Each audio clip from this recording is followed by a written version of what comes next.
I finally found the agency to live in my authenticity. Ooh, I got my own autonomy. You could never bother me. Yes, I'm unfuckwithable. Yeah. I finally found the agency to live in my authenticity. Ooh, I got my own autonomy. You could never bother me. Yes, I'm unfuckwithable.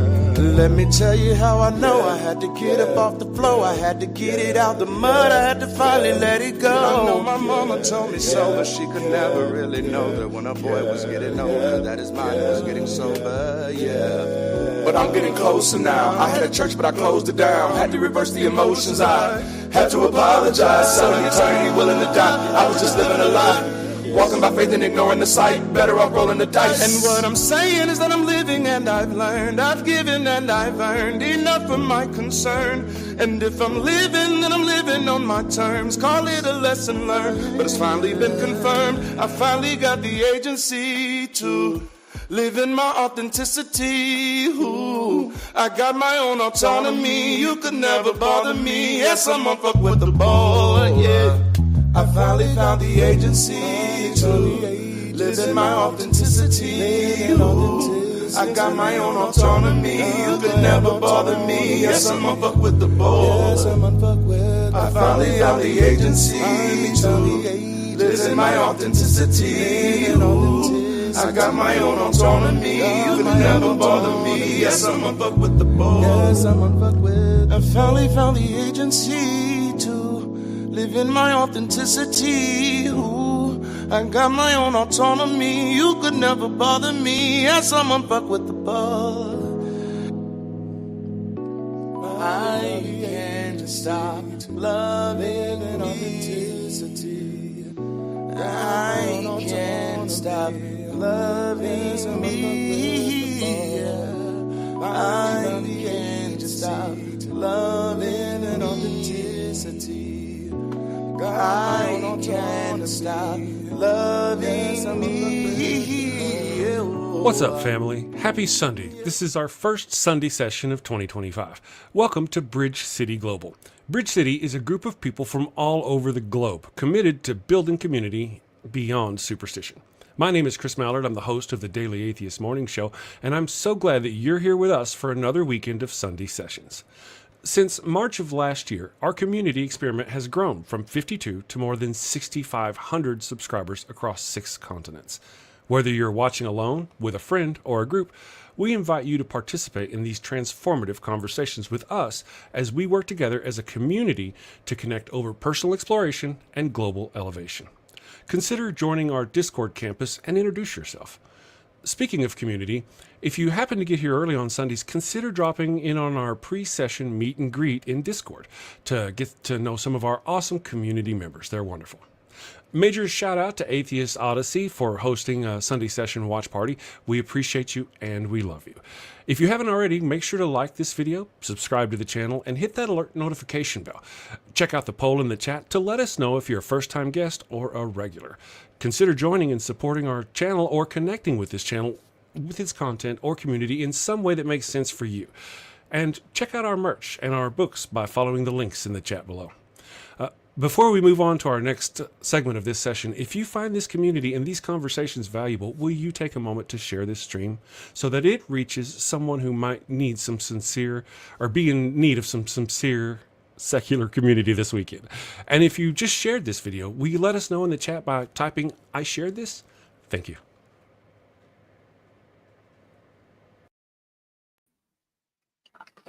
Thank you. Oh, that was awesome. I'm not supposed to be talking right now, but that was phenomenal. Like, this is incredible. I'm loving what's happening here. Okay, I'll shut up. We appreciate you, Chris. Thank you so much for hopping in and doing the opening. And I am Darnaya Darice. It's the last Sunday of January 2025 already. Can y'all believe it? I hope y'all are hyped for today. I sure am, and hyped for the week to close out strong for the first month. All right. And I am your host for this weekend's edition of BridgeCity News. So let's jump right into it. First and foremost, if this is your first time watching or you've been here a long time, just let us know where you're watching from. So drop it in the chat, city and state, if you're not to me. Now, if you're a little private, it's okay. Just drop your state, because we want to connect with you. We want to know where you all are, so we can start to build local hubs as soon as possible, as many people gather together there. All right. And so we're also launching something different in Discord in light of recent political changes. Our community engagement lead, Dale Gray, has highlighted how important it is for people in need to have access to resources, right? And so until we're able to gather as a community to meet those needs as a whole within, we would love to still gather some resources where people can go to as a reference and curate a list of support of those references and make those available to you all and to anyone who needs it as well, right from our site. So if you know of organizations, of people that help with food, utilities, shelter, anything in your local areas or surrounding areas, we're setting up a Discord channel for that, where you can share that information and we can gather it and collect it together and post it on our website as well. Okay. And that's good. That's good. The big point there, I had a conversation with Dale yesterday and he mentioned it, and I thought it was an incredible idea. You know, there's so many changes, sweeping changes that are going to be taking place across the nation, and many people who've been able to depend on certain resources are not going to be able to depend on those resources anymore. And so the very least that we can do until we're organized is find out places that are meeting those needs, even if they are religious places for now, finding every places that are providing food, providing shelter, providing medical assistance or any of that. And let's curate, if you will, a compendium of resources that we can make easily accessible for people when they are in need. And that's always the thing. It's really easy to get down and depressed about what you're not able to do. But we can, if we brainstorm a little bit, we can find some things that we can do to help while we're building to get stronger. Absolutely. And so we definitely appreciate your support in that. And I see Diane in the chat. Thank you for dropping in, reclaiming my life. I see Evan. We appreciate y'all. Muttley, Kai, thank you so much. I don't think Dale has started it yet. I don't know if Dale has created the thread yet, but I know he's going to be creating it soon. We just talked about it yesterday.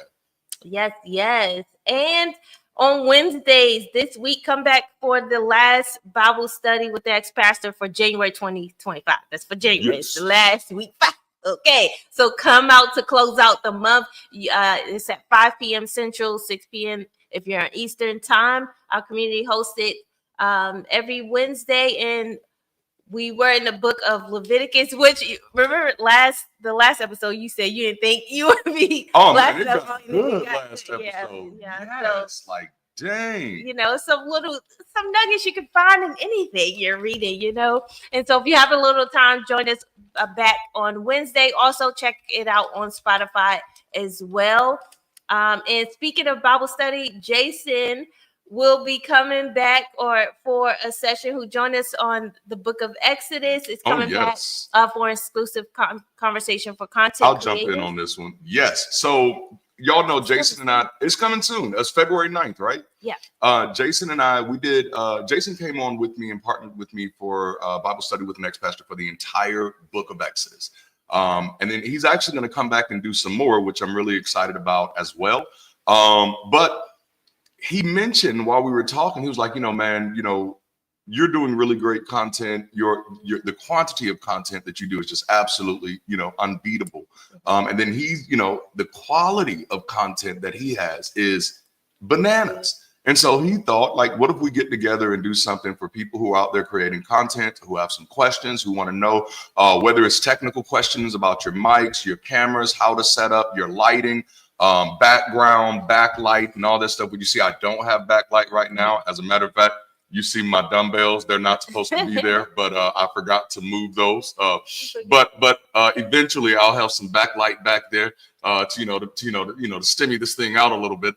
But he and I are going to get together and we're both going to share some tips. Now, I'm going to be honest with you on the quality type of content. I'm more of a raw type of guy, right? So I'm going to use whatever the fuck I have to make something happen, and we're going to go, and also it's because, I'm broke. Like, I don't have that type of money. So, but I think this is going to be helpful, because that was one of the things that Jason really highlighted, is that there are so many people out here who are trying to convince you that you have to get the most expensive thing or this specific name brand. And so we really want to show you some ways that you can have excellence without excess, if that makes any sense. So all content creators out there, if you're thinking about making content later on, Vicky is in the chat from Cary, North Carolina. Okay, I had to call out Vicky because she's our connection in North Carolina. She was one of the first people to register for Raleigh weekend. She was one of the first people to donate to the event. And Vicky, you are on our list. I promise you, you're going to be hearing from us very soon. Yes. All right. So damn, that threw me. Okay, because I was so excited. But the point is, Jason and I were going to spend some time, and we may make that a regular thing so that we can include more content creators as well, because that's the government can be trying to kill DEI, but we ain't got to kill it. We're going to make sure that everything we're doing is as diverse and inclusive as fucking possible. All right. Absolutely. I'm going to shut up now because I'm not supposed to be talking. This even in my segment, I'm supposed to be taking a break right now. No, it's fine. It's still your news. And all right. And then on the 23rd, you also are going on Maya's show. Oh, yes. I'll be on Mad Science Sundays. Yes. And that is a late show. So for those who are on Eastern, Central, Mountain, and Pacific time, if you stay up a little late, drop in on Maya's show as well. And we're also excited because we're planning to come to Raleigh spring of 2025, whether it be big or small. We're just glad to come and see everyone who is willing and can show up. And so we're going to have some fun there. And if you're anywhere in the area or interested in supporting, and you're in Discord, jump in Discord. Let us know. We have a separate channel for that as well. We also have dedicated merch for the Raleigh. I was about to say the Raleigh show, but the Raleigh event, This is event, not just a show. But and so go check that out, and you also can donate directly to that event as well if you like, and we'll drop that link, the crowdfunding link, in the chat. Any and every donation will definitely help, because that will determine how and what we do, or how we modify what we plan to do. So, how big or how small. Yeah. and of course, and quite honestly, like, we need your support. Your support helps us guarantee that this is a community event.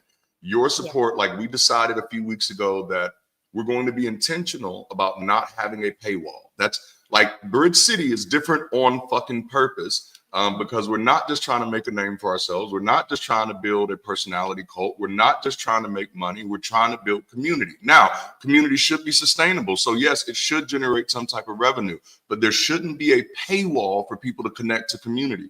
And if the goal of this is to get this to a place where we're doing these things in places where people in those local areas get excited and start developing local community where they are, then it is absolutely important that these events be free. And of course, a person who started in education, there's absolutely no such thing as a free lunch. So when we say free, what we really mean is funded, is actually supported. But that's something we can make happen. Our little small strokes of $1 here and $1 there, $20 here, $50 there, almost went back to the money preacher days. There, can we get a $500 line, $10,000 line over here? But the big point is, we're committed to make these events happen. And it's going to take all of us to make it happen. I love it. All right, I'm done. Absolutely. And yes, I'm looking forward to Portland too, Dale. Yes, which I'll actually be in Portland next week for work, but that's for work. If they get right. If they get right, right? Yes. It's right, Chris? Also, if you have about 2 to 3 hours to spare on Sundays and Wednesdays, or either or, it don't have to be both days, but if you just have one weekend, 2 weekends, or few days, hey, come hang out with us, be a weekend warrior. We would love for you to join our sessions and pick up one of the spots that we do on the show. Yes. You can type "I'll help" in the chat, and we'll make sure that you get in Discord if you're not already, because we do everything in Discord. We communicate there in Discord as a team. So you got to be in Discord. That'll be a great help. But we'll drop the link to the calendar in the chat. And yeah, I see Muttley. Come on, Muttley always starting us off. I love it. Can I get an amen? Amen. I love it. And Yeah. then also, like, I do want to throw this out here because we had that announcement in there, and it still works. So if you want to do that, but we've also added a new team. Things have been working so beautiful in this community. We got a research team started before I thought we would. So like a lot of our conversations now are supported by we have our research team is one person, but I still call it a team. That's Alyssa. And if you're interested in being a part of that team, please connect with Alyssa.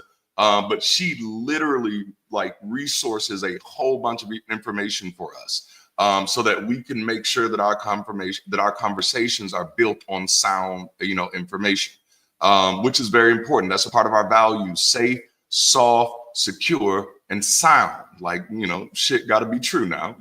I don't mind speculating. That's fine. Speculation is fine, but you need to call it speculation when you're doing it. A major part of who we are as a community is we want to believe as many true things as possible and separate ourselves from as many false things as possible. And so the way we do that is hold ourselves accountable by building teams in place that allow us to have that. So our research team is one way, but also the newest team as part of BridgeCity Global is our content creation and planning team. This is why you saw Chris up here today. This is why you're going to see somebody else up here today, and I'm not going to say anything. You're going to start seeing more people involved in Sunday sessions in the main conversations. You're going to start seeing more people involved in Bible study with an ex-pastor, and then you're going to start seeing more content on this channel. And ultimately, this is going to be a collaborative relationship where we're all going to start supporting each other and strengthening each other. Why do you think we call it Bridge City? That is the whole fucking point. So super excited about that. So any of you who enjoy public speaking, public communication, and you want to be a part of that space, or if you just enjoy content creation and you want to be a part of that planning process, please reach out to me in Discord, and I'd love to add you to the team. All right, I'll shut up again. Yes, Princess, funny, yes. I love it. Oh, that's Sam. Holy shit. Okay, I didn't mean to say your name. I'm not going to do it no more. And are you looking to get active or involved with BridgeCity Global? If you're still looking to get involved, we also have a document that gives you a quick outline, easy to read. I promise, easy to read, to flow through. Point and click. Yeah, on how to get involved. You can also join us this Saturday in Discord. We have BridgeCity Dreaming Sessions. It's our community development series where Darante goes in detail with outlining our vision, what we plan to do, the mission, and all the things. You can ask questions. It's a very intimate group. Thank you to all those who showed up last month. Yes. And so is this the first? This is the first one of the year. Yeah. Okay. Yeah. And I think this one is going to be really good. Yes. And so it's going to be great. So join us on Saturday if you have some time. All right. And if you have any other upcoming events that you'd like us to share on this segment, let us know in Discord and hashtag Bridge City News. You can do it on the channel that says promote stuff. I know it's a lot of channels because I'll be looking I'm like, okay. It's a lot of. But just click on each and every one. Just imagine Discord. Imagine our Discord server like a growing city. And so every channel is a new house, is a new neighborhood, it's a new mall, it's whatever. And it's likely going to get bigger and bigger and bigger, and then we'll have to break this shit off a little bit. But no, it's very exciting. I was going to say something else, but the rabbit left, so I'm going to. You forgot. Yeah. Okay. So we had a long intro, but if you're curious as to just how many are working hard with this in community, make sure you stay tuned to the end to see the credits. Now I gotta update. Yeah, and we have to update the credits again. And so I just keep adding more work to myself. I don't be thinking this shit through. I don't. All right. Is that the end? Yes. All right. So this next portion is Bridge City Music. I know y'all don't see me at the keyboard, so you're probably thinking we weren't going to do Bridge City Music, but today I was actually able to pre-record. And so I think that works, and that allows me to kind of sit back and enjoy the moment as well. Because I've already stressed the fuck out trying to record it this morning. I recorded it like 3 or 4 times. I was like, damn it. And then it got a little emotional at one point. So like, if y'all cry, it's your fucking fault, not mine. All right. So here it is. Here's our moment for Bridge City Music. We hope y'all enjoy. Morning, BridgeCity Global. Well, good afternoon. Welcome to this time of celebration, affirmation, and using our words, our voice, our sound, our music, our songs to just create space for folks to have some moments of reflection and some moments of appreciation. And also, this is just to really just kind of set the example of what it's going to look like as we continue to grow and as we continue to build and as we begin to use our unique skills to contribute to community. So let's jump into this one. I've been traveling for so long. I'm just searching for a heart to call home. Sleeping in a bed that's cold. I'm tired of eating all my dinners alone. You ever been so close to quitting, almost throwing in the towel? You're the only one that's saving me now. 'Cause you came around at a good time when I was breaking down. I've been alone a lot lately. I've been alone a lot lately. And just when I thought I was sinking, you didn't let me drown. I've been alone a lot lately. I've been alone a lot. Whoa. I've been alone a lot lately. I've been alone. It's been a lot of folks that's come and gone. I pull up memories of who's done me wrong. And then you start to feel like you're on your own. Does somebody find you and open your eyes to a new road? You ever been so close to quitting, almost throwing in the towel? You're the only one that's saving me now. 'Cause you came around at a good time when I was breaking down. I've been alone a lot lately. I've been alone a lot lately. And just when I thought I was sinking, you didn't let me drown. I've been alone a lot lately. I've been alone. The nights were lonely. The days were so sad. But I start thinking about the days that we've had. Now I'm in love in this life and sharing this moment with you.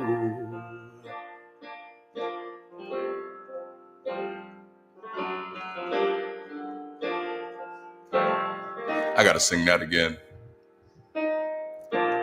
Nights were lonely, the days were so sad. But I start thinking about the ways that we've had.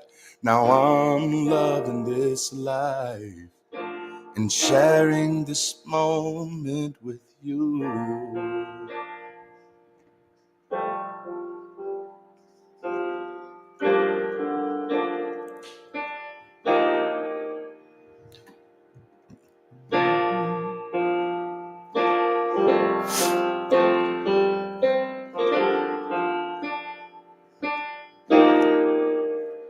Made a wrong turn once or twice, dug my way out, blood and fire.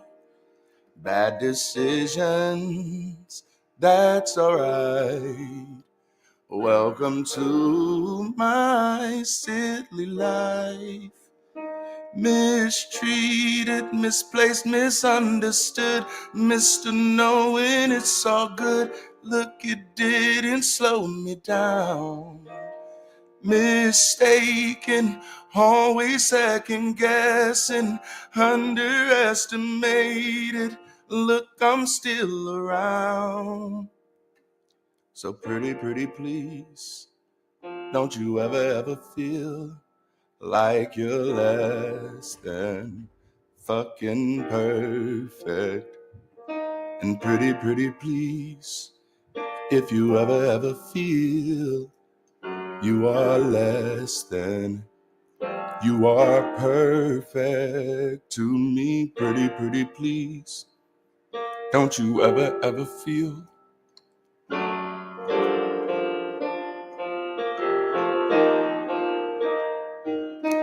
pretty please. Don't you ever feel like you're less than perfect and pretty please.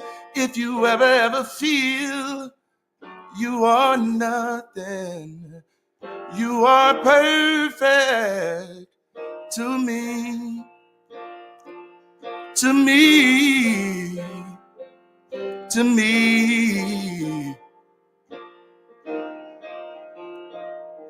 to me, to me, to me,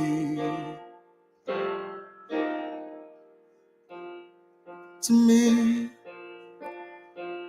to me, to me. You're wonderful to me, to me, to me, to me, to me.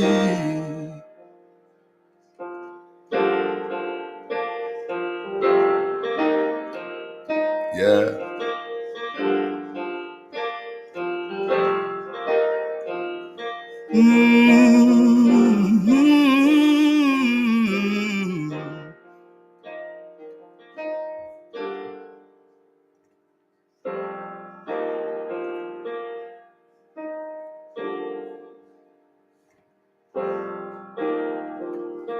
Oh man.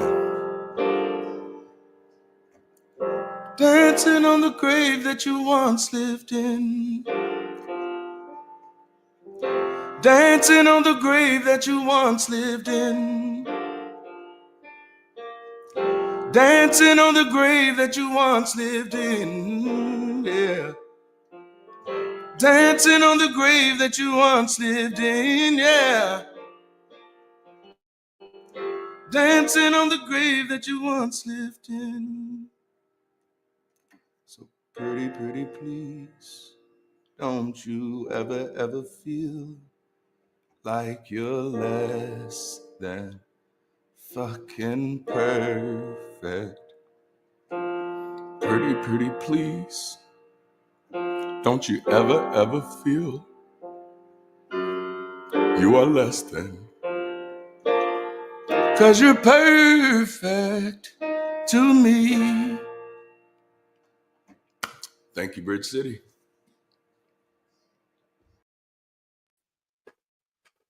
All right. I can't. That's too much, right? Yes. Yikes. Oh. All right, let me get back. Oh shit. Damn it. Right. I thought I could at least watch it and not like, I'm not getting emotional, you are. That's right. All right. Yes, oh man. we all. Oh man. But you know, like that was one of the things, and we'll jump in the conversation here quick soon. But that was one of the things that I realized when I was deconverting, that the musical aspect, like that never belonged to religion. That never belonged to superstition. That's always been us. Music is our language. Music is our that is our language. It is very human. It is one of the most human things that we can do. There are even studies that that demonstrate that we were making music before we were actually speaking. You know, it's a very interesting thing. Yeah. But yeah. All right. So are y'all ready for this conversation? And the point of that was, oh yeah, whenever you're feeling down, whenever you're feeling disappointed, or you're looking over your failures, because that's something I tend to do every so often. And yesterday was one of those days for me. But it's like, don't forget that you are perfect. Don't forget, as long as you're still here, you have a chance to grow, to elevate, to increase. You still have a chance to get to your next level, to your next goal, to your next task. So stay encouraged. stay motivated to do the steps that you need to do to get where you need to go. So Absolutely. Now I've fogged up my glasses, so this is going to be an interesting situation. But no, thank you all for your kind words. This was absolutely beautiful. And I can't wait till we're able to create these experiences live with a full band, with full singers, and we're all in the room together. The dancers. Yes, just imagine that collective effervescence. Yeah. It's beautiful. All right, so let's jump into this conversation. I had a moment this weekend, and just honestly, after 2 emotionally brutal weeks at work, against the backdrop of my own relentless hyperproductivity and my unapologetic drive to build community in the face of increasing disparity, I had a moment, right?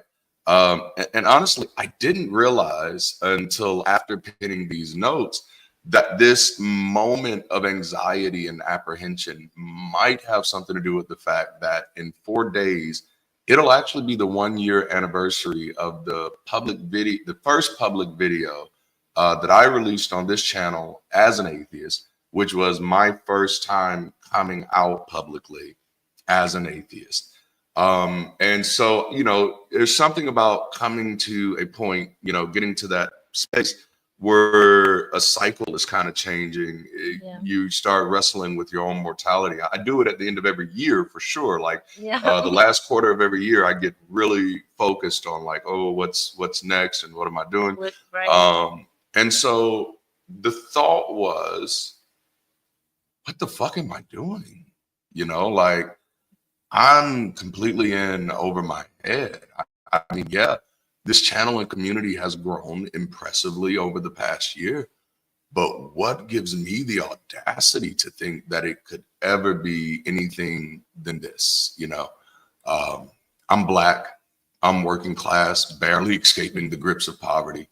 I cuss unreservedly, and let's be honest, there are many people who smile in my face while secretly believing that I've amassed an audience that I do not deserve.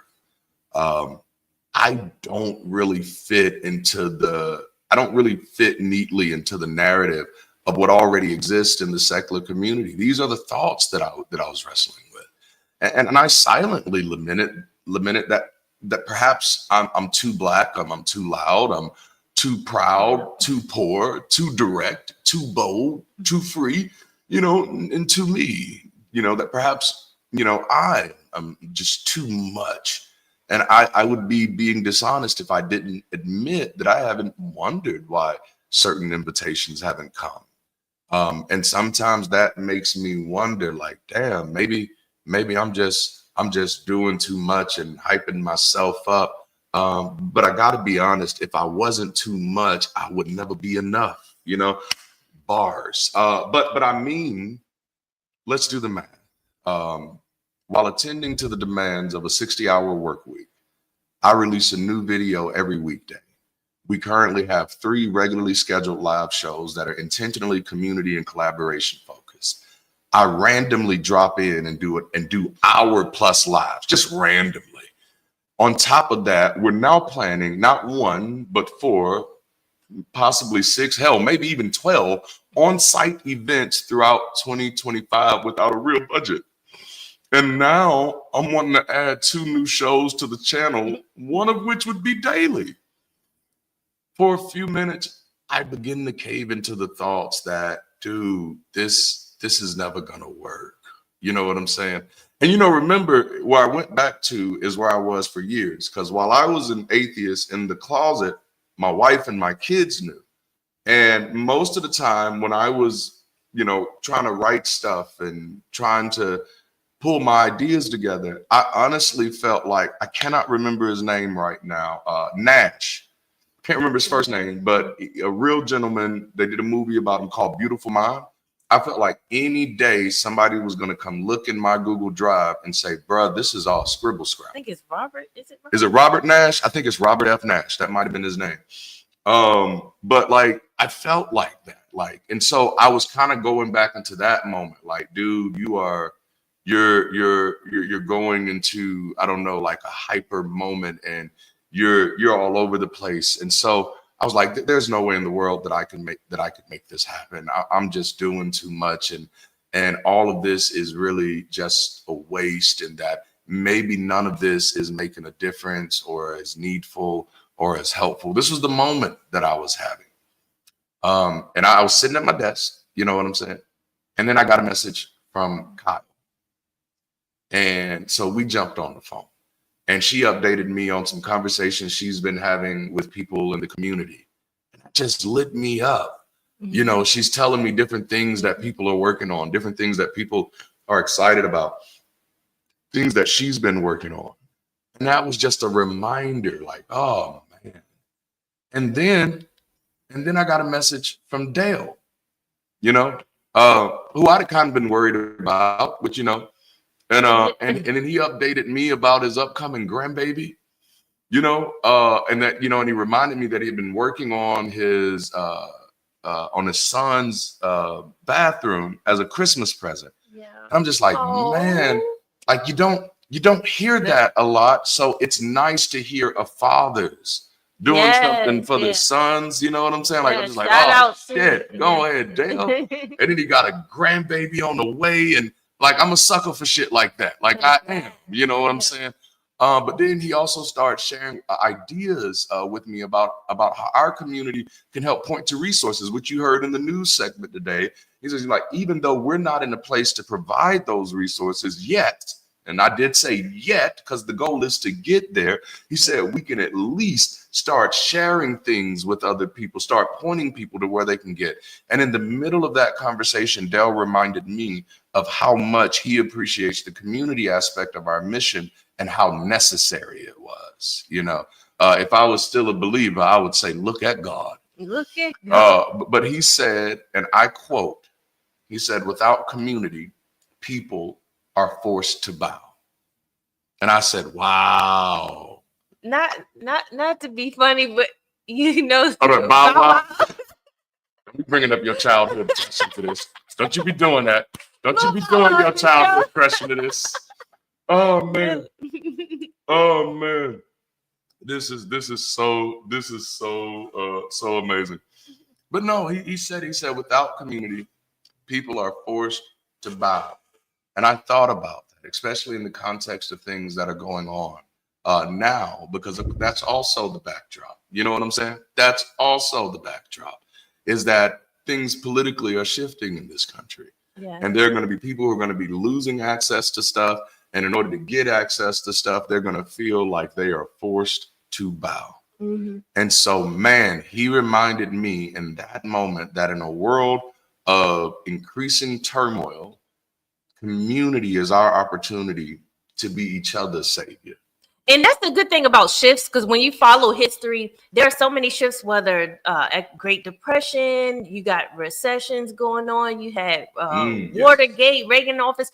It lends itself for a time for innovation. And instead of getting like all hope is lost, no, it's a time to innovate, time for new creators, new business, new entrepreneurs. So if you see something is not going the way you want it, that means it's our opportunity to create something that is. So I love it. And so, and that's kind of what led to the songs that we chose this morning. And it always those songs that, you know, it's like, hey, I've been alone a lot lately, but you know, the only person, you're the only person saving me now. And that's the reality. Like when we give up saviors and we give up heroes and we give up villains and all of that stuff, we actually become each other's support system. And then I thought, damn, my little temporary setback was one hell of a setup for today's intro. So if you're not too bougie, would you go ahead and type squad up in the chat? And if you're real unsophisticated, go ahead and tag somebody with it. Let's see that squad up. Hit the chat. Light up the chat. Light up the chat. Light up the chat. Squad up. That was the old school. In high schools, if you're 80s, 90s baby, we should say squad up. Squad up, man. Squad up.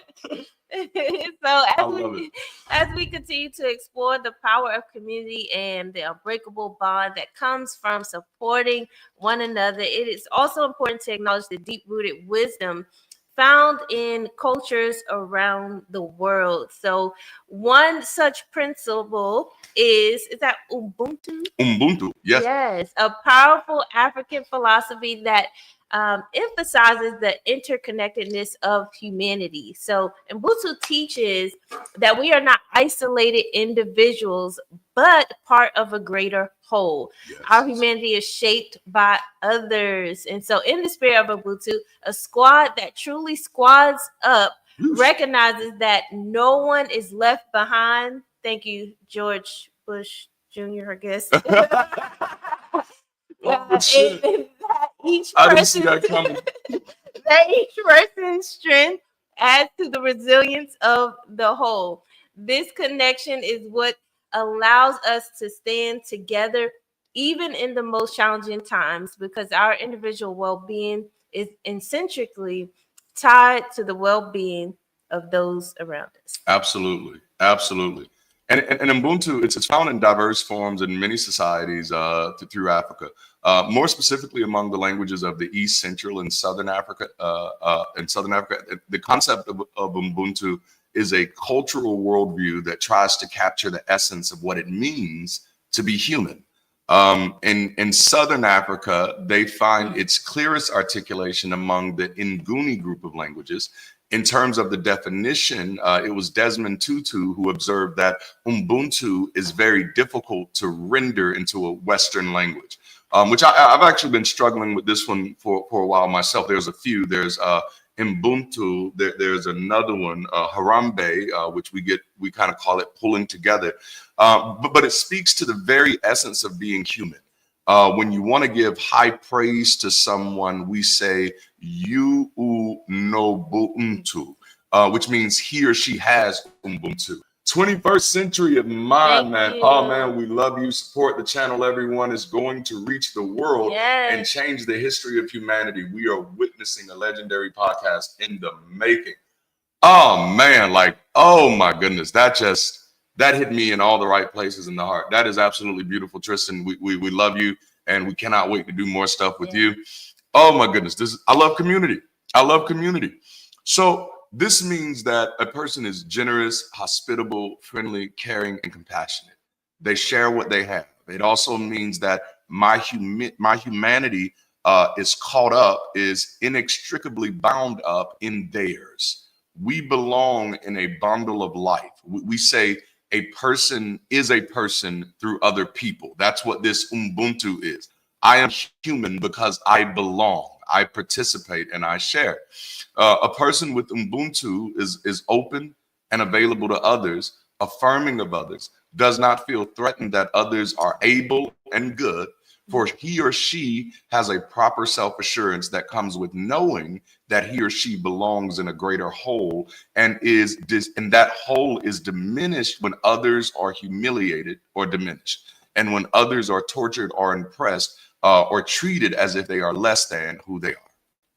I like that. And I do love that. And so in this context, Squad Up goes beyond just gathering a group of individuals. It's about creating a space where diverse strengths come together to build something powerful, something unshakable. Okay. Yes. So when we squad up, we are not just acting in our own interests. We are lifting each other up, challenging each other, and holding each other accountable.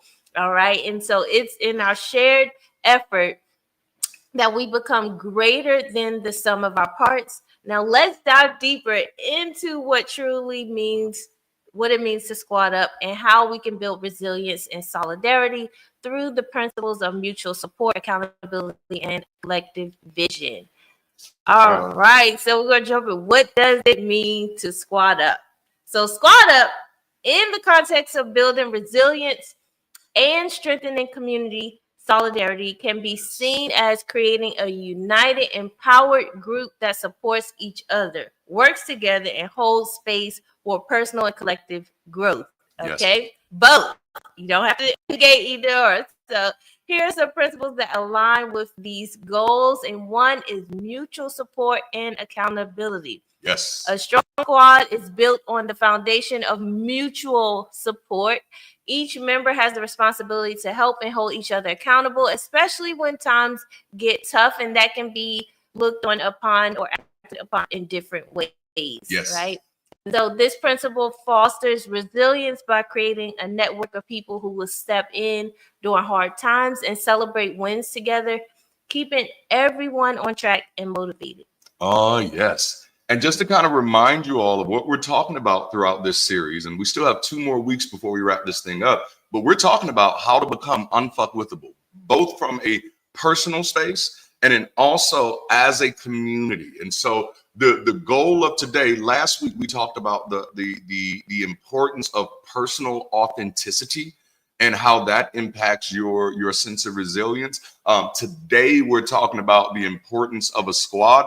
And then it's beautiful because today has been a lovely demonstration of how Squad Up really just works. Because, you know, we have our hosts and our moderators in the chat. We got Muttley and Kyle doing their thing. We also have Kyle also doing the thing in the production. And then we had Chris Mallard join on. And then again, we got another special surprise coming on. And so, like, this is what it looks like to squad up. So, but when you do squad up, there tends to be friction, right? And so this is where the idea of support and accountability comes from. So what I kind of wanted to hit here, and I've been wanting to throw this into a few conversations, so I'm glad we could finally do it. This is one of my favorite books in the world that I read from a corporate standpoint. It was called The 5 Dysfunctions of a Team. And it's made by Patrick Lencioni. It outlines common obstacles that undermines a squad's effectiveness and cohesion. And so these dysfunctions can directly impact mutual support and accountability within a squad. Now, anybody who's never read the book before, if you're a reader, I do suggest you check it out. If you're not a reader, just Google the outline. It's the same thing. You're gonna get the good information. I like the way Patrick writes because he writes in fables, and I love fables and shit. All right, so let's jump into some of these. And by the way, these are not just good for teams, for corporate teams. These 5 dysfunctions, the 5 dysfunctions of a team is the name of that book. And these 5 dysfunctions can help you with your regular relationships, family relationships, all that shit. All right. So one of those dysfunctions is called the absence of trust. Trust is the foundational element of any high performing team, and its absence can make mutual support difficult to establish. So I will tell you one thing that I purposefully do different with Bridge City than I see a lot of other people doing. And I do understand that it's risky. But to me, it's necessary. One of the things that I absolutely do, and I think it is a little different, is that I trust people. I really do. You come in, I trust you. I think almost everybody who's doing something in this community right now, I literally told them, fuck around and find out. That's the only thing I can tell you. Please don't be afraid to mess up. Please don't be afraid to get it wrong. I have no illusions. If this is your first time, doing something like this, you're not going to get it right. People are complex. You are likely going to do something that is going to rub somebody the wrong way. But if we do not build trust now, we will never build it. And so from the standpoint of community, from the start of this community, we've done our best to kind of create an environment of trust. If team members don't trust one another, they are less likely to ask for help, and they're less likely to offer support, right?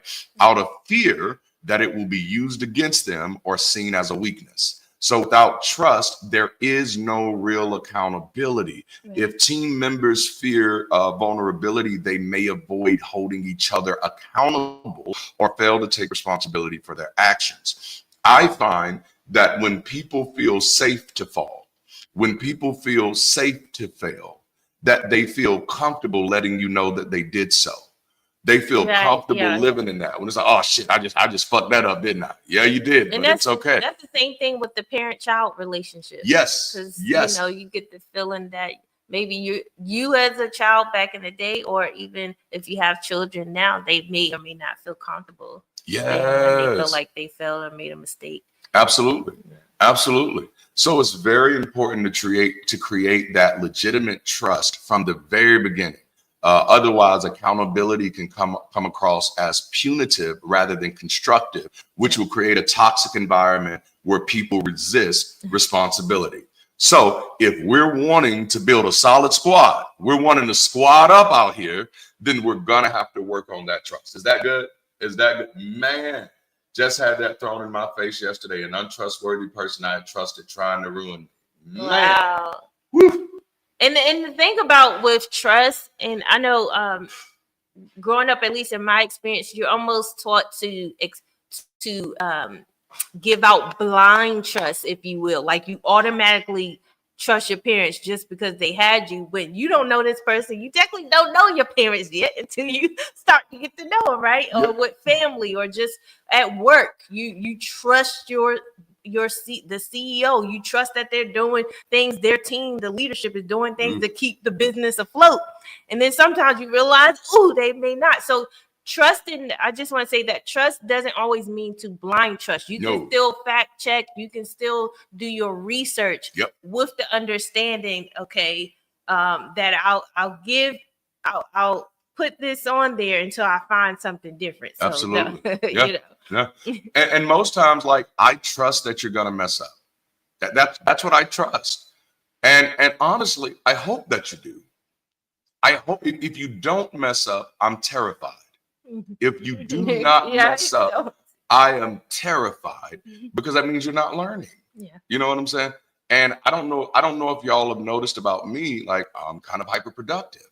And I do kind of have a very audacious and ambitious vision and mission here. So I want people, not only do I want people who fuck up, I want people who fuck up fast. You know what I'm saying? Do that shit fast. Go ahead and fail and get it out your system so you can get through that shit and navigate it and learn it. And you know what I'm saying? That's it. All right, I'm gonna shut up.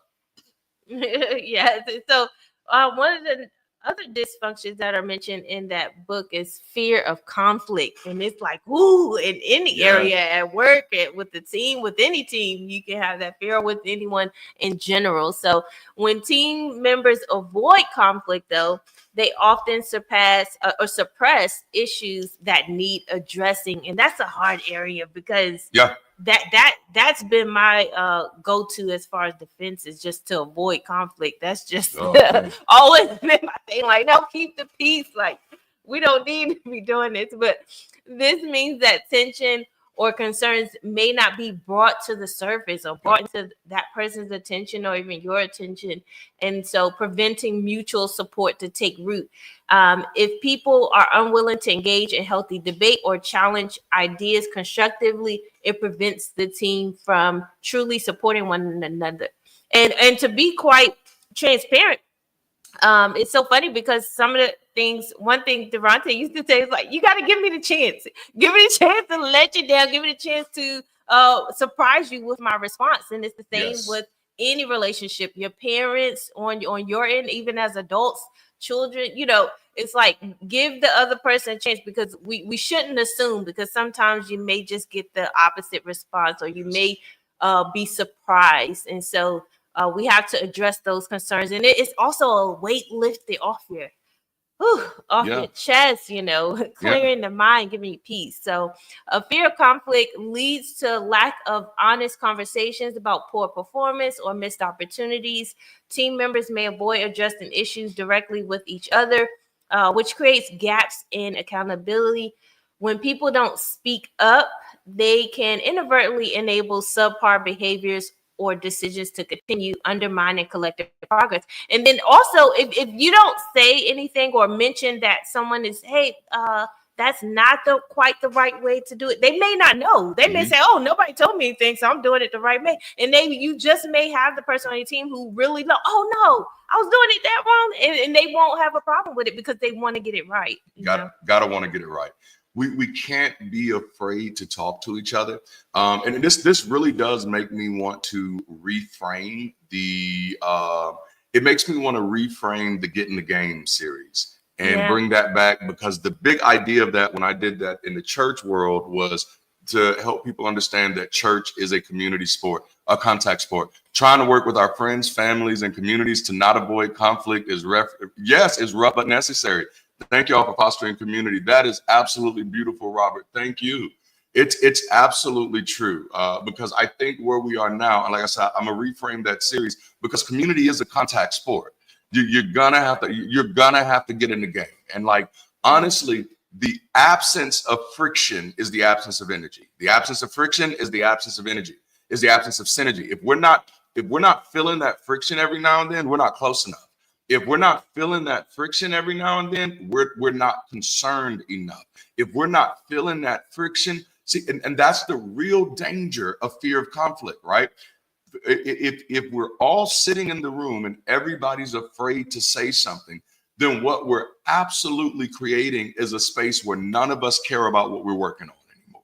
Yeah. If I'm so afraid to offend somebody that I won't passionately put myself on this, then we're going to put ourselves in where we're all just kind of halfway in. And if you want a strong squad, you've got to have the type of people on your team. And that's what we're trying to build in this community, where we are able to be honest with each other, even if it creates some conflict, going back to that trust, because we trust each other to handle each other properly.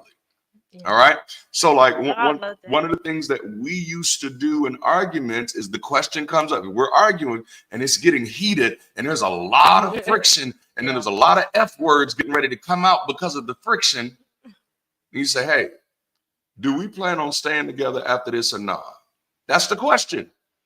After this friction, after this contact, after we're upset, do we plan to stay together? Yes. Okay, then let's treat each other like that now. Yeah. I think most of us go through this point in our minds where we can't separate conflict from condemnation.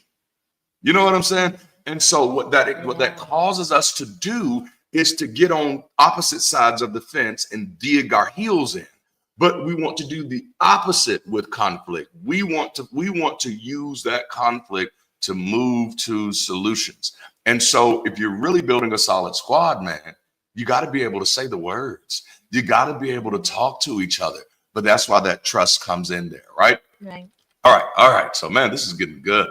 The next one, so we've gotten what was it? Absence of trust, fear of conflict. The next one is lack of commitment, right? When team members aren't committed to a shared vision or goal, they're less likely to offer support to one another. That's so good. That's so good, right?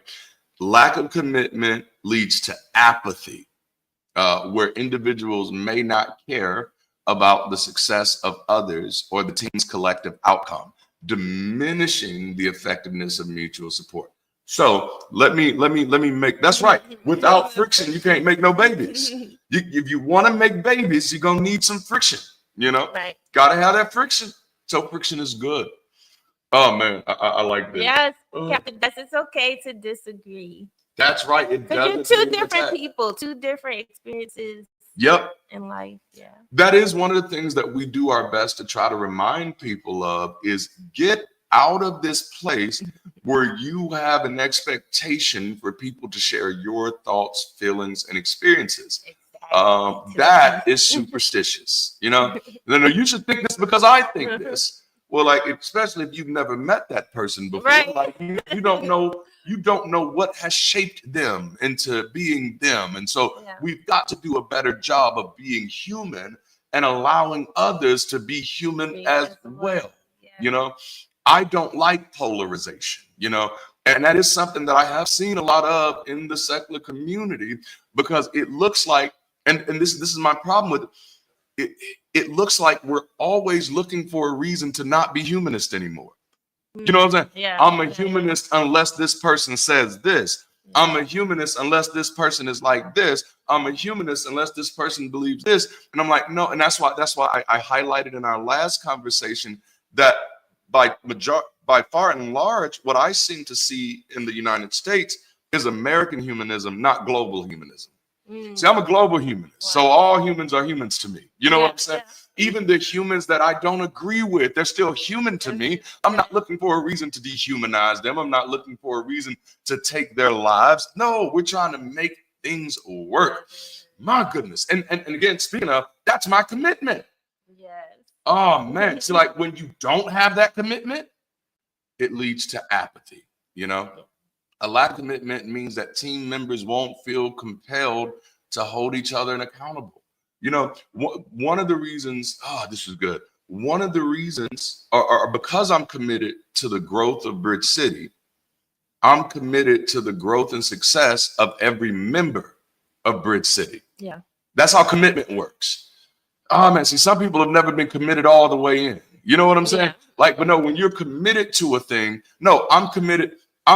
This is why, like, when we got on this morning, I came in a little late. The team was jumping in, and Chris was on. He was like, "Is it okay if I mention my show?" And I'm like, "Absolutely." Why? Because we are people-centric, right? And so we don't have these rules where it's like, "Oh, you on my show, so you're on my show. Don't say shit about your shit." What the fuck? No.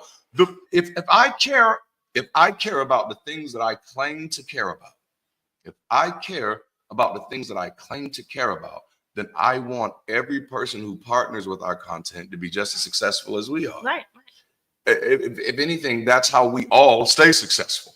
Right. You get what I'm saying? Like, yes. So no, it's just like, absolutely, because I'm committed to this. Man, that commitment is what drives me. So when people ask, "Hey, can I promote my stuff?" Absolutely. Somebody asked me yesterday, "Would you be mad if I promoted my stream and promote stuff channel?" And I was like, "No, that's literally what it's for. And if you put hashtag Bridge City News, guess what? We'll announce that shit because we say it every Sunday, because we don't exist to just kind of talk about it. We exist to be about it." Yes, because everybody has different experiences and different perspectives and different voices. So when you're looking at other people, don't see it as competition. Like, this is my opposite. This is an opponent. This is an enemy. This is an addition to a voice in the world. And so any content creator, or anybody who's doing anything, they're I don't look at people as like, "Oh, these are my enemies. I need them to stop doing this. I need to be better than them or overcast them." It's like, no, my voice is valuable because of it's my perspective, and so are theirs. So you can support in any and everybody. you really can. And I mean, like man, there are so many ways. There are so many ways to make a difference. Yeah, I love it. And so that next one is avoidance of accountability. Yes. Which, for me, that goes hand in hand with fear of conflict. But if team members avoid holding one another accountable, it can create a culture of complacency where people don't challenge each other to grow and improve. This weakens mutual support because individuals won't feel motivated to help each other reach their full potential. Without accountability, the group may fail to push itself to higher standards. And I've experienced this on my team because each season I manage a team of recruiters, and I have to deal with different personalities, different ways they contribute to the group and what we have to get done. And I deal with this having to tell people, "Oh, that's not quite right," or "You did this here," but I do it in such a way where I'm more so empowering them, like, "Hey, this is maybe a better approach. Try this," or "This is what I see you're doing here. This is great, but let's squeeze this in and see how we can make this better." If you're being when you come to people with a genuine spirit of, "I'm looking for you to get better," or "I want to get better with you," or "Here's where I messed up when I first started this, and this is what I tried. Maybe you can try this too," then people are more susceptible to hear what you have to say instead of going to people, "You did this, why are you doing this?" Making it you or I, make it about the overall goal, the objective. That's it. And that's a great way when dealing with accountability. When dealing with accountability, it's kind of like we used to tell people, like, failure is an event, not a person. you're not a failure. So when dealing with accountability, what you really want to be holding your team accountable to is the goal. What you really want to be, okay, what is it that we said we're going to do? Right. But one of the ways that we can really excel in this, and this is something that community does allow you to do in a way that other entities don't, is you can resist the urge to need people to become what you need. Okay. Now that's what happens in a lot of places. We try to force people to become what we need. Yeah. And to me, that's backwards. Yes, we don't have the ability to do everything, but we have the ability to do something, right? The truth of the matter, and I had to learn this the hard way. The truth of the matter is nobody, just because I met them, becomes what I need them to be. Yeah. But that's sometimes what we try to do when we're building teams, because you say the team needs this, this, and this. So you need to be this, you need to be this, and you need to be that. Instead, what we can do, the different approach you take, is you take inventory of people. Like, I don't know if you remember, but even when I was still in the church world, I started asking that question. I started changing that question around, where people would ask, they come and say, hey, what do you need me to do? They come up to me and they say, hey, what can I do? And the response that I started giving people is, what can you do? Yeah. What do you want to do? And that's meeting people where they are. Yes. What skills do you have now that you can implement?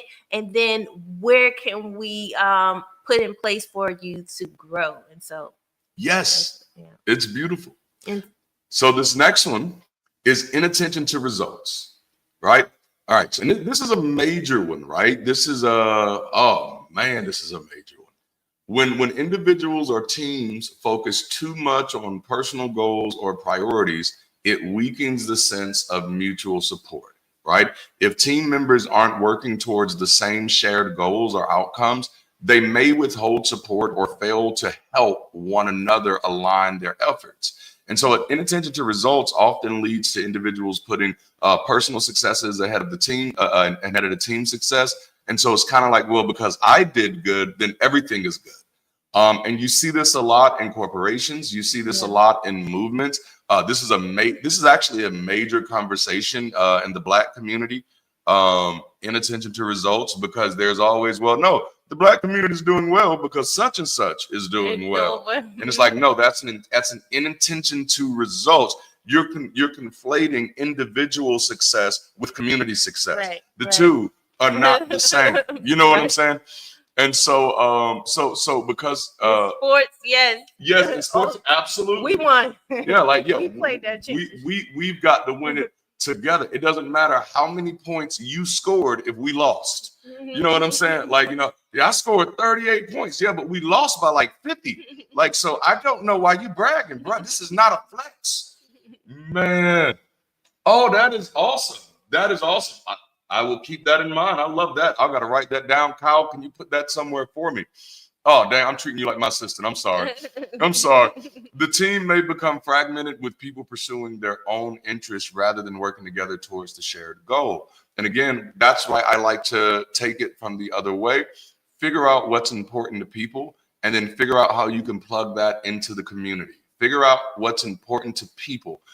That's why, like, if you look at some of the people who are partnering with us now, like you look at Dale. Dale was one of the first volunteers, but you look at his name, his YouTube name is Advocating for Humanity. Yeah. You know what I'm saying? This is what he already does. Yeah. This is already a part.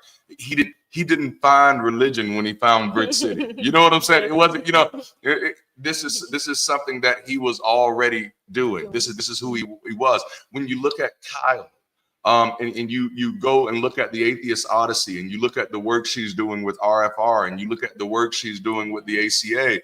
No, the people we found were people who were already working towards things and were likely paying attention to the results, if you think about it, because that's ultimately what got us all here, man. So I absolutely love that, is that we have that shared goal. Yes, and by addressing these dysfunctions, our community can create a culture where mutual support and accountability thrive. Yes. And teams that recognize and overcome these dysfunctions are better equipped to foster resilience and solidarity. As we said, working together in synergistically for common goals. For common goals, that's right. And so what you think about is diverse strengths in unified purpose. That's that next focus. So we kind of went through those 5 dysfunctions of a team. If you're squadding up, now you're talking about those diverse strengths and that unified purpose. So a resilient squad thrives when every member brings something unique to the table. Diversity in skills, perspectives, and experiences is a powerful strength. When people come together with a shared purpose, but their individuals, but bring their individual strengths, the synergy within the group becomes a source of strength for everyone involved. And so diverse strengths and a unified purpose are powerful forces that when combined create a squad that is truly unfuckwithable. So when we think about the unified purpose of BridgeCity Global, we can think about the purpose of being a better way to connect. You know what I'm saying? But then we also think about that mission of building community beyond superstition. But then we also think about the outcomes of having space that is people-centric, progressive thinking, and life-affirming, so that we can have a space that produces, cultivates, if you will, healthier people, healthier relationships, and healthier outcomes, you know? And so let's kind of talk through this. Diverse strengths ensure that the squad can handle a wide range of challenges, from logistical hurdles to interpersonal conflicts. The unified purpose acts as the guiding light, ensuring that everyone knows what they're fighting for. The combination allows for flexibility no matter what comes their way. So that way they can adapt and find a way forward. Why? Because they're all aligned in their ultimate goal. Oh, I love that. I love that. And building resilience through variation is a necessity. So when faced with adversity, diverse strengths offer multiple tools and strategies to overcome challenges. So the unified purpose ensures that the squad stays the course, using the collective strengths in a way that reinforces their commitment and helps them remain. And again, I love that. So general, but so needed. And it's on our website if you go to dodd.us. But to be people-centric, to be progressive thinking, because you should always be learning and growing. Hello. And to be life-affirming. Those are 3 it's so general to me, but it's so prevalent, which you can extend to any and everybody, anywhere they are. And so what about fostering solidarity and synergy? That's a goal that we always have anyway. Yes. So synergy is about creating something stronger together than anyone could alone. Diverse strengths fuel this synergy by offering a variety of ways to approach challenges and opportunities. So the unified purpose keeps the team focused, ensuring that all individual strengths are directed toward the same goal. And you know, you have some big goals, and then you may have goals broken down, you know, to each and every day or each and every quarter, however you will. And this unity in direction makes the squad unshakable, because no matter how hard the challenges get, because we will face challenges, you know, the combined force of their strengths and shared purpose creates a powerful, unstoppable force. Which brings us to this next point, and that's the importance of creating a culture of mutual respect and empowerment, right? And this is real. Like, when squad members feel empowered by their unique contributions and aligned with a shared purpose, they're more likely to work together harmoniously. And so, obviously in our community, we have quite a few people who are neurospicy. And I think because I am neurospicy, it helps us all be a little more comfortable identifying, and it actually becomes a part of the way we communicate sometimes. So we're more aware when communicating with people. Sometimes it's like, hey, you're going to have to say it this way for me, or I'm saying this like this, and it may come off like this. I don't mean it that way. That's the only way I can think to say it right now, or whatever. But us doing that has really helped us create this place of mutual respect. People feel Euro spicy. That was funny. And it just reminds me of the Euro Trip movie. Like, damn, now I'm going to have Scotty Doesn't Know stuck in my head with Matt Damon. Yes. Oh man. But it allows people, that has kind of created a space where people have the freedom to say, this is what I can do, but not necessarily this. Right. And so Muttley, I'm going to use you as an example, if you don't mind. When I went to Muttley and I was like, hey, I would love for you to help out with this and this. He said, I'm gonna be real honest with you. Now, certain things I'm not necessarily. And I was like, no, that's absolutely fine. Take a look at it. You even know every time I do my little closings on my videos, when I invite people to join or support or connect with the community, we always add that little tagline in whatever way that makes sense for you. And that's me doing my best to try to humanize other people's existence. There are people who are going to connect with this community that are going to take a full-time commitment to it. Yeah. There are people who are going to connect to this community that are going to be here every day and all of that stuff. But then there's also people who are going to connect with this community that are just going to be in once a month, but that's valuable too. We have to learn how to mutually respect where people are, right? What they're working on, and then empower them to do their best there, because again, this is a respect for each other's strength and the shared commitment to the team's mission. And that strengthens the squad solidarity, making us unfuckwithable because we're both individually empowered, and collectively united. And again, that's what respect and empowerment does. Man, I love that. Yes. Oh, is it still me? Yeah. It's still me. I'm sorry. I got excited. I started looking at the chat. All right. So next part is unstoppable momentum, which this is why I can't stop, because we're in the flow of momentum right now. And it's the combination of diverse strengths and this unified purpose that's generated this kind of unstoppable momentum. And so no matter how many obstacles we encounter, the squad is equipped to push forward and keep progressing. The diversity of approach ensures that there's always a way through, and the shared purpose ensures everyone remains committed to the journey. Together, this creates a force that is unwavering, and you guessed it, unfuckwithable. So diverse strengths and a unified purpose work together to make a squad unfuckwithable by creating a flexible, resilient, and harmonious environment where individual talents are valued and directed toward a common goal. The combination ensures that the squad can handle challenges, adapt to change, support each other, and keep moving forward with unstoppable momentum. Together, these elements create a squad that is cohesive, empowered, and unbreakable, unshakable. That's like a Did I say squad up? Man, if y'all didn't hear me, squad up, y'all. This is good. And so ultimately, transparency and honest communication are key to building trust within the group. When people feel safe enough, and that's one of the things for me in anything, we're going to feel safe enough to express their true selves, both their strengths and their vulnerabilities. It allows the squad to adapt, learn, and grow together, encouraging open dialogue, which helps to build solidarity as well and ensure everyone's voice is heard, right?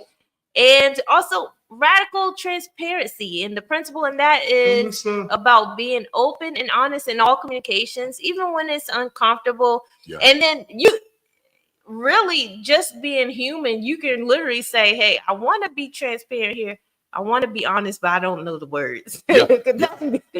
Absolutely. So squad up members should feel encouraged to express their true thoughts, feelings, and challenges without fear of judgment or retaliation. What did I tell you yesterday when you told me what to get from the store? And I was like, oh, I'm registered. Oh, yeah. I'm like, wait a minute, You came in and I asked you something and you made a face and I said, can you pick up just my locos? I said, you pick up my locos for me. And then you made a face and I was like, oh, does she not want to pick up the loco? Because I am the face making, y'all. And so I said, what's that face? And she said, I'm registering. And I said, oh, that's a good answer. I said, any other time you'll be like, what face? Yeah, what you talking face? about? I'm sorry. I just wasn't sure, like, because I'm reading all of that, you know. The page changed, and I wasn't sure. And but no, she said, no, I'm registered. And I was like, oh, that's a great answer. I mean, that's like, it sounds like this is literally what you're doing. That tracks with the face that I'm seeing. That's not where I went immediately. But yes, and so but that's that radical transparency, right? Yeah. When everyone on the squad is willing to share openly, it breaks down barriers and creates trust. And it creates a situation where people aren't guessing or assuming the intentions of others or thoughts of others. Instead, they know where everybody stands. This transparency fosters a culture of vulnerability where squad members feel safe, sharing not just their successes, but also their doubts, their weaknesses, and mistakes. It cultivates emotional safety, leading to a stronger collaboration and mutual support. So I'm going to share something with you. Like I can't always share my wins, right? I got to share some of my fails, which this isn't necessarily a fail. I don't consider it a fail, but it was a moment of discomfort. And I did share it with Kyle because I want our community to be that community of radical transparency. So I said, we're building out this content creation and planning team. And one of the first people who volunteered to be on this team is somebody that I'm really excited to be on the team. But then for a small moment, I had that place of being back when I was a pastor. And the first time I hired somebody who was not heteronormative. You know what I'm saying? Because the person, one of the people who's going to be on the team, and hopefully more, is a trans person. And my thought was, it was this thought, don't kill me. It was the thought, like, oh man, what if people see them on my channel and unsubscribe? And I sat in that for a little minute and I said, well, fuck them then. Yeah, that's where we go. Like, okay, and that's where it is then. Fuck them. Next. Nope. Moving on. Because that's who the fuck we are. Mm-hmm. But even though that was a small moment, I felt that was important to share with our community, because that's what radical transparency looks like. It looks like, oh shit, I had this thought and I beat that motherfucker into submission, because that's who we need to be. Yes, right. Yeah. Absolutely. Thank you for sharing that, Chris. It was a real thought, and I had to process through it, and I'm glad that I did. But that's what I want from everybody. I want that type of transparency. When we don't have transparency, things become an abstraction. Have you ever been in a relationship with somebody that, you're honest with your feelings to them, but they're not honest with you? And then one day they're going with somebody else, and you're like, where the fuck that come from? What happened? Yes. Why that has to cross our minds is why we have these combos. Thank you, Kyle. Yes, that's so good. Man, I love this community. So, which brings us to this next point, which is active listening and empathy. Okay, now in order to build we say squad up, and we get these real strong things. Like every time I see it in the chat, I'd be like, yeah, squad up. But in order, notice some of the things we've been talking about. We've been talking about mutual aid and support. We've been talking about trust. We've been talking about accountability. Mm-hmm. And it's because it don't matter how strong you think you are, if you don't trust each other, and you can't hold each other accountable, and if you're afraid of conflict, and if you can't be transparent, you ain't got a squad. And you made me think of, I used to be a cheerleading coach, right? Because I did all the sports, y'all. And all the sports. When the cheerleaders were not in agreement, they didn't trust each other. They got boyfriends issues. Somebody's stealing somebody's boyfriend. They are not holding the girl up. And one time they just let a girl fall. And it's like, oh my gosh, guys, girl, this is what you do when you don't have a trust. Oh, see, this is why so that just made me think, because this is gonna be so dope when we're actually able to do this stuff on site, because we could have built that demonstration into the conversation so that people can visually see how important it is to trust each other, because we're literally holding each other up. You know what I'm saying? Oh my goodness. Oh yeah, it's a full house today. The apostate sisters are here. Woo! It's a full house, man. It's a full house. And so this next part is active listening and empathy. This is a vital part of having a strong squad, right? It's rare that you hear people talk about strength and empathy. But like, to me, empathy is what makes me strong. Yeah. You know what I'm saying? Yes. Empathy is what gives me my strength. Some of my greatest heroes, squad the fuck up. Yes, some of my greatest heroes, their strength came from their empathy, you know? But empathy often comes from active listening. You know, I learned that the hard way after years of realizing that none of my mentors could really counsel me. It was a very interesting thing. None of my mentors could really counsel me. They can give me biblical advice, they can give me scripture advice, but most of the times they didn't really seem to have an empathetic understanding of what I was wrestling with. And it took me years to understand that was happening because they weren't actually listening to me. You know what I'm saying? Yeah. They just had these half-cocked answers already ready to give, but they weren't listening. Empathy comes from listening. You know what I'm saying? You've got to be willing to listen to other people. So active listening and empathy are truly about hearing and understanding the other person's perspective and lived experience. It's not just about hearing the words, but also tuning into the emotions behind them. Listening with empathy ensures that every squad members feel seen, heard, and understood. And I love to talk about active listening and empathy because what I found, it also has to deal with awareness. Oh man, yes. Hello. Oh, these are beautiful. These are beautiful. And so this principle fosters connection and mutual respect. When people listen actively and respond with empathy, they create space for vulnerability to be shared without fear of being dismissed, because nobody wants to be dismissed. And so even when you're not actively dismissing somebody, if you're not actively listening, you actually are. You know what I'm saying? So I'm gonna say that again.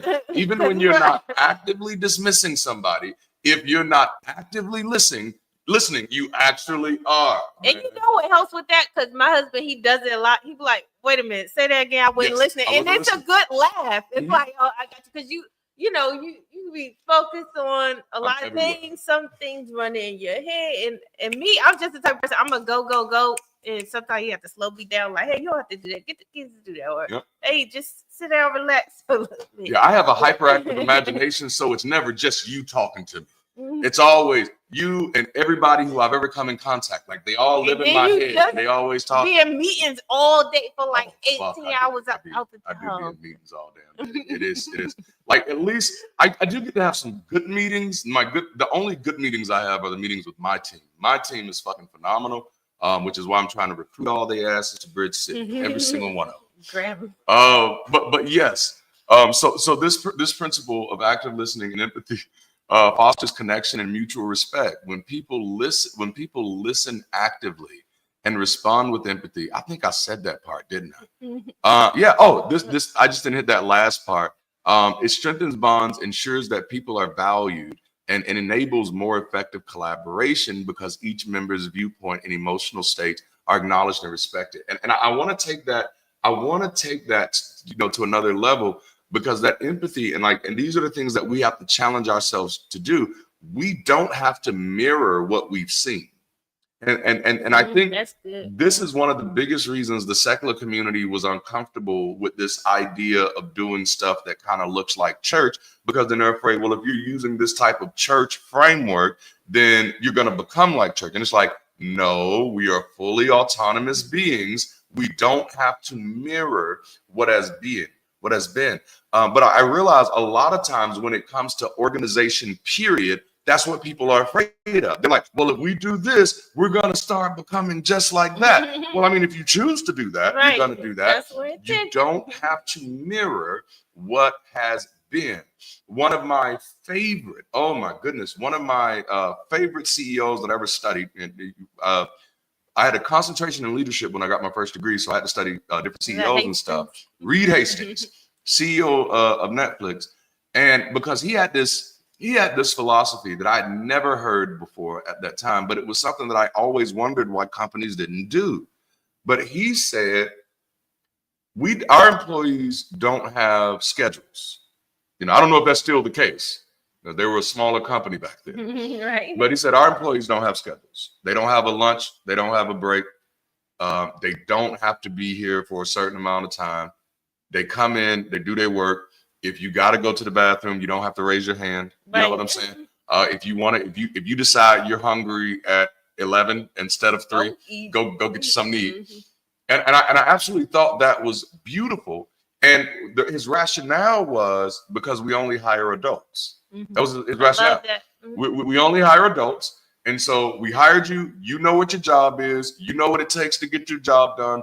We're not going to stand over you and make sure that, hey, no, okay, well, you need to be doing it from 8 to 12 and then take a lunch. And then after that lunch, come back and then do it again from 1 to 5. And it's like, no, we're just going to hire adults and they're just going to do what they're supposed to do. That was him realizing we don't have to mirror what has been done just because that's what's been done. Yeah. Just because this has been the only way things have been done doesn't mean we have to do those things. So when it comes to active listening and empathy, that goes to each other, even in the teamwork environment, right? Yeah. So as a community, there are things we work on, but and I think almost everybody on the team has heard me say some form of this. Like, I've been tripping over the past 2 weeks because I remembered that when I was a pastor, I'd always be checking in with my team. Yeah. I'd always be, you okay? How are the kids? Is, just checking in with them because that was important for establishing a relationship. I've been out of that role for so long, and my job is like so fucking busy that I hadn't built that muscle. But this week, or the last 2 weeks, I've been rebuilding that muscle. Why? Because it makes no sense that to have people working together and we're not even really talking. Yeah. You know what I'm saying? That active listening and that empathy, it has to be intentional. Absolutely. And so is constructive feedback with compassion. Ooh. Right? And instead of looking at things in some ways at work, we call it, or I call it, areas of opportunity. Yeah. Because some people have issue with the word criticism and things like that. But if you look at anything as feedback, whether you take it good, bad, positive, negative.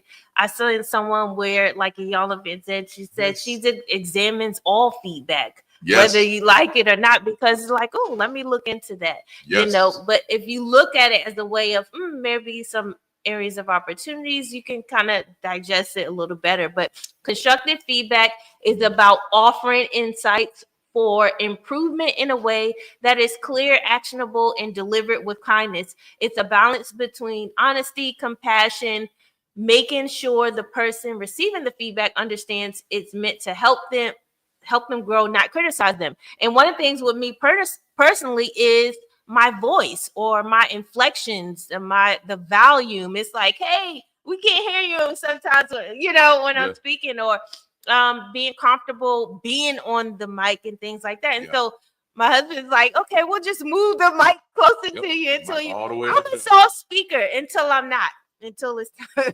Well, but just to be fair, like, I also have a very overpowering voice too, though. Like, I'm like, damn. It's strange to talk like it, like I feel it here. And so I just naturally have the habit of just speaking softly and calmly in a way. And so getting used to that excitement and being okay with raising my voice a bit, or getting a little louder.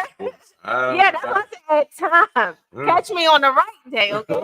Catch me on the right. Oh man, I love it. But no, this is good because providing feedback with compassion strengthens accountability and personal growth within the squad. And that's something that I've worked on throughout the years, especially like with the kids. There used to be a thing where I realized, especially when the boys were first coming up, that every time I'd get onto them, I'm standing up tall and what are you doing? Why are you doing this? And so I realized, like, oh snap, Like, that's not effective communication. That's not very constructive. And so what I started doing was getting down to their level. And like, I'm gonna tell you a joke, because I was a spanker. I was definitely a spanker for a while. And so I used to say, I'm gonna beat you and the candy come out. And then I started coming out. You do not stop. I'm going to beat you until candy comes out. I'm not saying that was better, but I started learning, there's a better way to say things. So the big point is that there is a way to provide feedback with compassion. And it also strengthens accountability and personal growth within the squad. Constructive feedback should always come across with the connotation or within the context of, we want to be better. That's the idea, which is, you have to build that in, right? When feedback is given constructively and vulnerably, it fosters an atmosphere where people are more willing to give and receive criticism. This promotes continuous improvement while maintaining respect and trust. Squad members feel supported, not attacked, which builds resilience in the face of challenges. Yeah. All right. So also adaptability and flexibility, which I am definitely that person. I don't make excuses. I make adjustments, right? Building resilience within a squad means being able to adapt to change, face challenges, and pivot when needed. I've often had to remind people, both in community organizations and in corporate organizations, that you are more neural than you are skeletal. So please act like it. Mm-hmm. Because, most times people begin to behave as if skeleton is their definition. And if anything changes, I'm going to fucking break. And I'm like, no, you are actually more flexible than that. You are not that fragile. You just, sometimes you have to learn how to adapt, face those challenges, and pivot. Whether it's shifting roles in response to challenges. Oh man, now it's stuck in my head, Muttley. You did it. Challenges or adjusting goals as a team. Flexibility helps the squad stay strong when obstacles arise. This adaptability strengthens community ties by showing that the group can face anything together. So now let me hit that real quickly from what that means from a community aspect, because we all kind of know what being adaptable means as an individual. Like, I have to do this, but being adaptable as a community gives us even more flexibility, because that also means when somebody else is not able to do what we thought they needed to do or what we wanted them to be able to do, we don't have to break down. It's just like, hey, there's more people. Somebody else can just do that today. We can be adaptable and flexible. The world's not going to end. Yeah. And I find that's a real hard thing that people, even post deconversion, people have a hard time dealing with that, because that's a very deep rooted superstition that if the thing that I want to happen doesn't happen, the world is going to end. And it's just like, no, you will make it through this. I mean, unless you don't. And if you don't, it won't matter. Because you won't know. You won't know. So everyone in the squad should feel empowered to make and act and make decisions and influence the group's direction, which each person feels that their contribution matters, right? And that their power within the squad is valued. It fosters a sense of ownership and commitment to the group's mission. This collective empowerment leads to stronger, more resilient individuals who are better equipped to overcome obstacles. So collective empowerment is also just as important. Yes. And we touched a little bit on this earlier, but shared vision is also shared victory. A powerful squad has clear shared vision that all members can take part in and work towards. This alignment of purpose helps keep everyone focused, everyone with the eye on the prize, even during challenging times as these. But side note, it's funny. Everybody said, "Oh, these times are getting harder. Oh, children don't act the same like they used to, or parents aren't the same. Well, I miss the old days parents." And I'm like, do they not realize every decade we say the same thing? Oh yeah. Like, times have been like these. Yeah, I'm convinced those people are stuck in the matrix somewhere. They're on a time loop. Every time. Man. So When the squad succeeds, every individual shares in that success, reinforcing the bond between others and boosting morale across the group. Morale is so important, especially in a big organization. Yes. Because then people start like, if the morale is bad, good work is not going to get done. Right. That's for sure. Mm-hmm. We see that a lot. Yes. And so Work also, problems. We work for the same company, by the way. Yeah. Yeah. See how that works out. And so also with the team, it's great to have radical encouragement and positivity. Yeah. If you gonna be around me or talking, that's what you're gonna get, because it's just in my nature motivated in that way. And so a resilient squad cultivates an atmosphere of encouragement where each member actively uplifts others. Positive reinforcement strengthens belief in each other and in the group as well, making it easier to face adversity together. So encouraging one another's growth and success is key to keeping the squad motivated and united. And so we're going to tap into the differences between radical positivity and toxic positivity. Yes. And their lives and how they engage with emotions, challenges, human experiences, while both involve a focus of or positivity, their impacts and approaches are vastly different.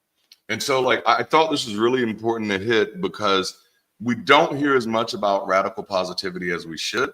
And so radical positivity is about genuine encouragement, hope, and support while acknowledging the full range of emotions, right? It's grounded in authenticity and focuses on empowering people even in difficult times without dismissing their struggles. It encourages a mindset of resilience, of growth, and solution-oriented thinking, but always with a foundation of empathy and understanding. So radical positivity recognizes that life can be difficult and that setbacks and hardships are part of the journey. It encourages finding strength and growth in adversity. So obviously, y'all hear me talk about stuff like that all the time. But it's focused on helping individuals find ways to cope, to heal, and to thrive, even in the face of those obstacles. It's about showing people that they have the tools and the power to overcome challenges, right? Radical positivity doesn't dismiss negative feelings or experiences. And that's one of the main differences. It validates emotions and supports individuals through those feelings while encouraging them to look toward hope and possibilities. It encourages seeing opportunities and strengths, even in difficult situations, but without ignoring the reality of the struggle. And I'll come back and kind of make that dichotomy a little bit more, but I want you talk. Yeah, on the other side of that, toxic positivity is a forced, one-dimensional approach to positivity that can lead to the invalidation of emotions and a superficial dismissal of real struggles. It often demands that people maintain a positive attitude at all costs, even when they are experiencing pain, grief, or hardship. This type of positivity can create pressure to ignore or suppress negative emotions rather than deal with them constructively. And this is a good point, because I experienced it a lot when you grow up in church. You do a lot of things get thrown up. Oh, pray about it. Oh, I ain't gonna worry about it. You shouldn't be worried about it because Jesus already handled it. Or, God is still in control. And people are still saying that. And I'm like, have you not been paying attention to history? Right? There is, come on, guys, wake up. But you kind of get dismissed with your feelings, dismissed with your grief, dismissed with your pain, or even dismissed with the questions you have about what you're listening to or following. Yeah. And so, well, I mean, that's a good point, because I know in many church contexts, there are certain things that you're not allowed to feel pain about. You know, the fact, so you have to take away that pain. And it's just like, oh man. And again, that kind of goes back to that thing, that active listening and that empathy thing. This is why after years, it took me a long time to realize that as good as my mentors were at what they did, they were not good communicators. They were great performers, not great communicators, because they didn't have that active listening and that empathy that would allow them to learn how to focus more so on radical positivity than the toxic positivity. So it mainly became like, no, you need to feel joy about this. And if you do not feel joy about this, then you're not doing what God wants you to do, and you're going to miss your blessing. And you get all that type of stuff. And it's just like, oh shit. And, you know, and for years I tried to conform to that. I tried to like, okay, yeah, I'm gonna be happy. Count my blessings, not my whatever. I'm going to, you know, count it all joy. No, the worst one I had, oh, God's doing this for a reason. Yeah, it's for and a especially reason. the insensitivity to the loss of a child, or just a loved anything. one. Yeah. And it's like, what? God's doing this for, and that's supposed to chalk it up to something better. Oh man, it doesn't. Yeah. And so that leads to dismissing you challenges. You know, toxic positivity often tells people to just stay positive or look on the bright side. That's the same thing. Oh, it's everything happening for a reason, and you never get to the reason without allowing space for the natural, necessary processing of difficult emotions. It also invalidates emotions. It can make people feel like their feelings or sadness, anger, or frustration are wrong or unacceptable, fostering shame or guilt for feeling anything other than happy or optimistic. That was a major one for me, because of course I struggled with depression for the majority of my life. And by far and large, the family context that I was a part of, if I'm sad, it's my fault, you know. So everybody's going to treat me like, oh, you know, whatever. Right. So I really had to learn, you know, after years, like, oh, damn, this is, it became, you don't have a right not to be happy. What are you not happy about? You know, why are you sad? And so why are you depressed? And so it really got to a place where I just felt like, then I guess I have to pretend to be happy all the time. Yeah. And I or even angry. You know what I'm saying? I it's like I didn't have a right to be angry. I didn't have a right to be hurt. And I realized, like, damn, that's where that toxic positivity has really created, that you can't be anything but smiles in order for people to feel comfortable around you. And that doesn't create a safe space for anybody. No, I need everybody around me to be able to fully breathe in what they're feeling and what they're experiencing. If you angry, motherfucker, I want to know you angry. Let me hear it. You know what I'm saying? It's the people who angry and smiling that I'm worried about. You know what I'm saying? Those the motherfuckers I'm scared of. But no, like, nah, I need you to, you know, we got to be able to talk. Yes. Got very depressed. I was asked, have you tried praying? So that meant I was doing something wrong. Good point. Yes. And so ultimately, all that's described there, it creates isolation, because toxic positivity doesn't allow space for genuine expression. People may feel isolated or unsupported when they need help, leading a sense of being misunderstood or invisible. And for years, even I always felt misunderstood. It just was a thing. And so that's one thing I resorted to in the past, is just isolation. And becoming more reserved, and, you know, not smiling as much as I used to. And I was like, oh no, I can't allow that the rest of my life, you know? And so it also encourages repression. Instead of acknowledging challenges and working through them, toxic positivity encourages bottling up feelings. That's another thing. In an attempt to maintain an unrealistic sense of happiness. This can ultimately lead to burnout. Yes. Been there, done that. Resentment. Yes. And emotional numbness, period. Because that's where it gets. Man, this is good stuff. Yeah. Okay, so we're wrapping up now, but I do want to highlight the key differences between radical positivity and radical positivity and toxic positivity. Radical positivity embraces a balanced approach, validating struggles and promoting growth through them, right? We can do both. We can validate the struggles and we can promote growth through them. Yeah. Whereas toxic positivity insists on either ignoring are always downplaying the struggles Yeah. to maintain an artificial sense of optimism. And like, I'm a fairly happy person. And people will ask me, are you an optimist? I am not. I do not identify as an optimist by any stretch of the definition. There are some people who feel that I am incredibly cynical. So they ask me, am I a pessimist? I'm not. And I feel like in my growing up, I was very much so an Optimist, for sure. I was an optimist at one point. I was. Yeah. That's why I'm not anymore. That's what I learned that fucking lesson. I learned that damn lesson. What I am is a realist. In reality, why would I choose to be anything other than a realist? I can just pay the fuck attention.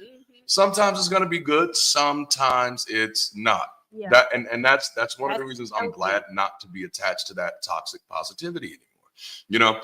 So radical positivity empowers people by recognizing the full emotional experience and helping them navigate through it, while toxic positivity undermines people's ability to process and work through their emotions by highlighting certain emotions as bad. So I like that pest optimist here. Oh shit, I like that.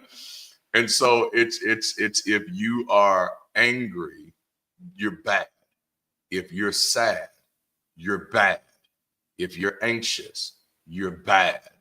If you're worried, you're bad. Now, they don't always say bad, that they say you're doubting God, or they'll say you're sinful, or they'll say you're not trusting, you're not believing, you're not holding on. Why is it always why does religion, when you first coming in, you think it's going to be positive and welcoming, but it's really always condemning, putting down, and it's like, well, I mean, like if you build a whole movement around the fact that we are so bad that somebody has to get brutally murdered in order to cover all the bad shit that we've done, then you do create an environment where you constantly have to remind people how bad they are, just for you to feel justified in staying involved. And then you got to drink his blood to get healed. It's like, oh my God. But then how the nerve to some call other people witches and cults, and they're dealing with some spooky. I'm like, are we not paying attention? I'm telling you. Are we reading the same book? I'm telling you. Hey, like it's some pretty witchy shit in there. Like, and if you didn't know, check us out on Bible Study with an Ex-Pastor, because we go through all of the blood magic and the blood sacrifice and all that shit, because it's a lot in there. It should have been a fantasy book. That would have been well, in all actual, it's not in that. It is. It is. It works. It works. It works. I'll be glad when Yahweh is a character like in Marvel movies, like when we've just gone that far and realized, like, okay, this is just mythology. It's cultural mythology. Put that shit back there. Yahweh and Thor needs to be hanging out somewhere. Part 2 coming out soon now. Right? So ultimately, radical positivity creates space for human complexity, offering support and optimism while respecting the process of dealing with challenges, whereas toxic positivity pressures people to bypass their struggles in favor of unrealistic, unhelpful optimism. And so these principles discussed today encourage not only personal resilience, but also foster a strong, unshakable sense of community that helps. I nerded out because Chris mentioned that in Thor Love and Thunder, they did mention Jesus. Wow. That they did. Oh, there's a carpenter god over there. Yeah. But so positive nihilism. I like that. Yes. And so building resilience through collective effort and support, and creating a force that can face anything together. And that's always the message. We used to have our organization that we used to use, Together We Can. And I love that because it embodies everything. Together we can. And that's the complete sentence, right? Whatever it is, together we can, And so as we wrap up today's conversation, it's clear that the strength of any squad comes from the unbreakable bonds forged through communication, vulnerability, and a shared purpose. When we actively listen, when we practice radical transparency, when we show up for each other and hold each other accountable, we create something that is indeed unshakable, an unfuckwithable squad. The journey is not about individual successes, but about collective empowerment. Just as Ubuntu, which we mentioned in the beginning, teaches us I am, because we are, our individual growth and resilience are inextricably linked to the growth and resilience of those around us. That's community, right? I often remind people that the way that neighborhoods become hoods is that people stop being neighbors. You see what I'm saying? But as we are neighbors and as we are building with each other, you begin to feel that I am, because we are, as we continue to build this community, remember that you're not alone in this journey. We're in this together, and together we can face anything that comes our way. Yes, so let's continue to squad up. All right, keep rising, as I like to say, and keep building each other up and stay focused on our shared mission. This is how we stay strong and unbreakable, and this is how we make a real lasting difference in the world. Yes. And so, as you know, we like to do this invitation every Sunday, because listen, churches can't be the only places that are inviting people to join their communities. We're inviting people to join our community too. And so this is your opportunity to join this squad, to literally squad up. This journey we're embarking on at BridgeCity Global is more than just a movement. It is a revolution of thought, action, unity, and love, man. We're building a community that stands for progress, connection, and a life-affirming ethos that challenges the status quo. This isn't just about being a part of a group. It's about squatting up to reshape the world around us, to create something that is bigger than any of us individually. But this revolution of thought can't thrive without your active involvement. Your voice, your participation, your belief in the power of community are essential. Whether you're watching, sharing, contributing, or engaging, you are what propels us forward. Together, we're not just imagining a better world, we're creating it.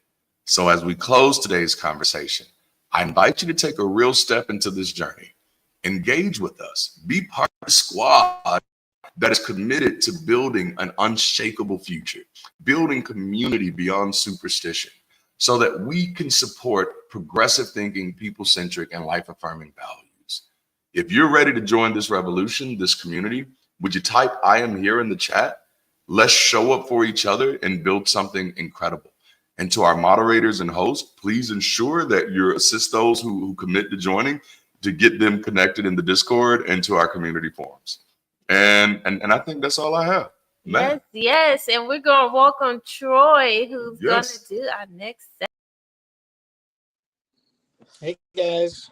Thank you very much for the opportunity to squad up. I'm an aspiring podcaster myself and author. So you can find me at #TheDeepestHell. It's a pleasure to be here. We want to thank everyone for being part of our community and all the conversations that are helping us grow as individuals and as a community. If it hasn't been made obvious yet, we are very serious about making a tangible impact. Your financial contributions can empower us to accelerate progress and develop key areas across the globe. If you value these conversations and the work we're doing as a global community, we've made it easy for you to add your support. So my job today is to give you a bunch of links that are going to come up in the chat. And so you're invited to click on those puppies. I don't even have to put them in. They're going to do it for me. Your tax-deductible donations will be used to support the mission of building community beyond superstition, both locally and globally. If you're going through PayPal, we'd like to highlight a few of the options available. You can directly support DaranteLaMar and Darnaya Darice. You can support content production, community development, community missions, and campus activities. And oh, by the way, we have Help and Hope, which is something that we want to highlight because we can provide help and hope to specific members of our community. So that's a special bucket that we have set up. Okay, almost done. We have the link in the chat and the QR codes on the screens for everyone who is willing and able to contribute to what is likely the most important cause of our era. Also, if you're looking to give towards the Bridge City Weekends Raleigh event, as we had mentioned at the very beginning, we'll drop that campaign link in the chat as well. Before I get out of your way, every week we try to have a poll in our live chat to learn more about our audience, our live audience. If you haven't already, please go ahead and check that box that most closely matches your situation, as this helps us understand our community is growing week over week. For example, this week we have 25% of you. This is your very first time, and we'd love the opportunity to celebrate with you. If you're not too shy, will you type "I'm new here" in the chat so our moderators and our chat team can help get you connected on Discord to BridgeCity Global. 75% of you have been hanging out with us for a long time, like me, for example. And that means that our community is growing strong. Again, thank you for being a part of our community, these conversations, and supporting our capacity to make a difference. Thank you so much, Troy. We appreciate you. Thank you. You rocked it out for the support.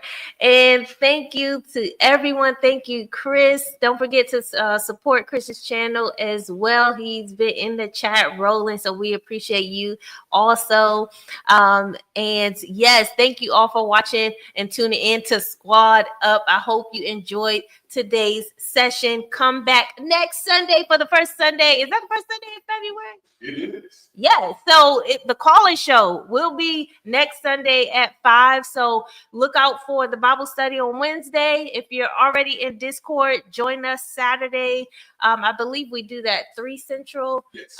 For our Bridge City Dreaming. You can join us there. Any and everybody is welcome. You can jump in and out. You can ask questions. You can hear more about the vision, what we have planned to do just in general, and then come back Sunday for Sunday session. I would appreciate you. And don't forget, all of the links are in the chat for you to support, to join Discord. If you are only able to support financially for the Raleigh event, that link has been posted in the chat. Thank you, Cal. Thank you, Dale. Thank you, Muttley. Thank you, Apostate Sisters. Everyone for jumping in. Sharon, Robert, I see you. PC, I see you. Appreciate you.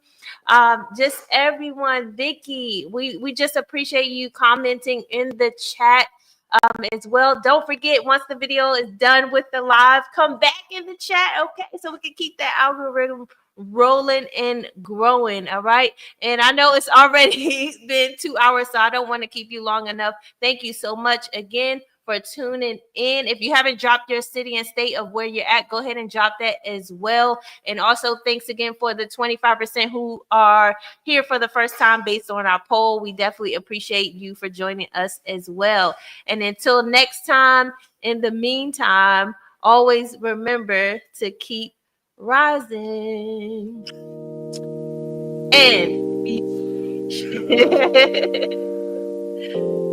Ooh, oh, yeah.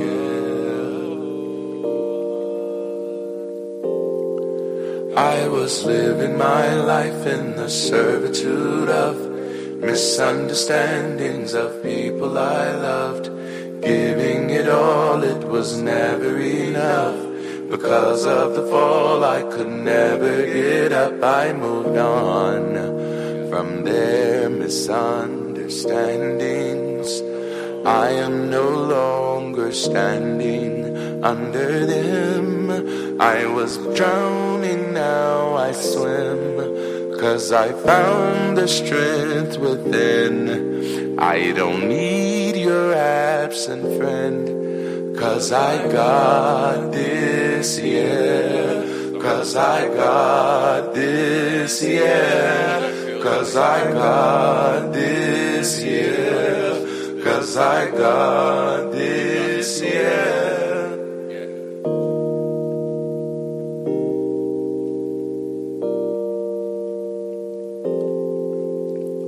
This is holy ground. Depraved and deprived, I was living your lies. Lost in a moment with truth sacrificed. Voices aplenty that never seen right. Visions, distractions that altered my sight. I moved on from their misunderstandings. I am no longer standing under them. I was drowning, now I swim. 'Cause I found the strength within. I don't need your absent friend. 'Cause 'cause I got this, yeah, 'cause I got